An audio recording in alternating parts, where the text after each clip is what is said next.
Alina had gray eyes that always looked a little lost. Not because she didn't know where she was going, but because she was tired of being invisible.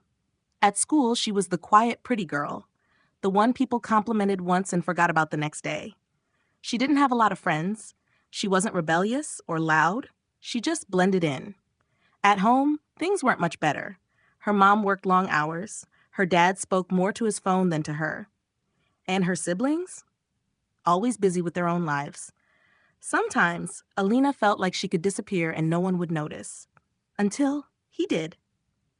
It started with a reply to her story. "You have such calm eyes, mashallah." Then a follow, then a message, then late-night voice notes and laughing over random memes. He made her feel seen. He asked how her day was. He remembered her chai obsession. He told her, "You're not like the other girls." And in a world where no one really checked in on her heart, his attention felt like sunlight in a dark room. Alina didn't plan to fall. She just slipped. It started with excitement, then attachment, then obsession.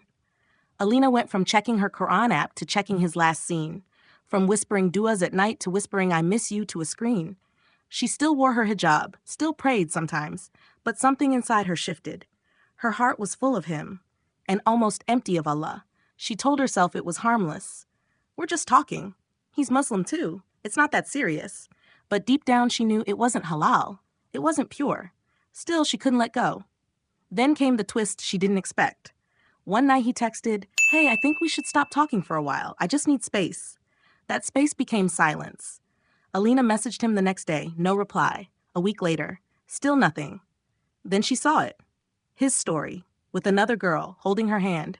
It felt like the air had been sucked out of her lungs. Her gray eyes flooded with tears. She dropped her phone, collapsed onto her musalla, and just cried.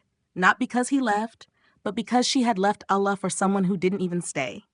She didn't say a long dua. She just whispered, "Ya Allah, I thought he loved me, but now I see, I forgot the one who always did."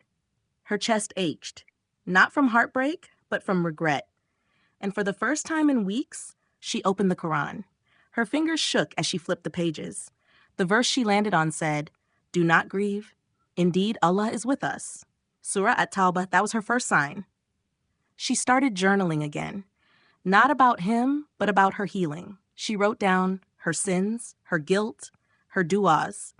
She listened to Quran recitations late at night, not voice notes from someone who once said, "I love you."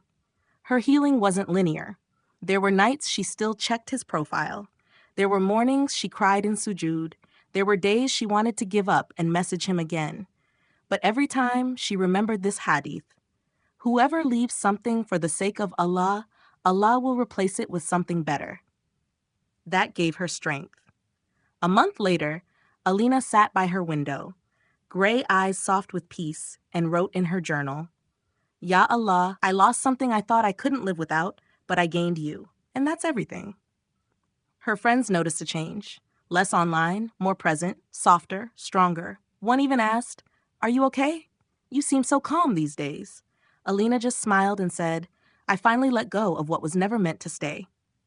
She joined a girls' halakha. She restarted her salah, one prayer at a time.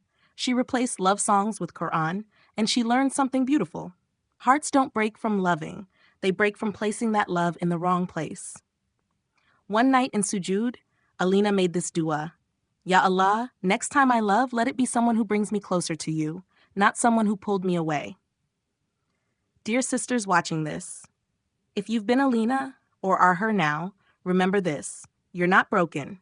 You're not weak. You're not too far gone. You are a soul loved by the most merciful. The Prophet said, "Allah is more merciful to his servant than a mother to her child." So even if your heart is bruised, even if you messed up, you're one sincere tear away from being wrapped in his mercy. Start with these 3 duas.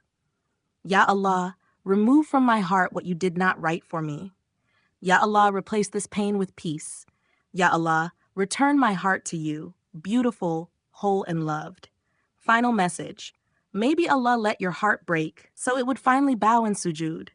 Maybe he removed someone you loved to return you to the one who loves you unconditionally. Let go.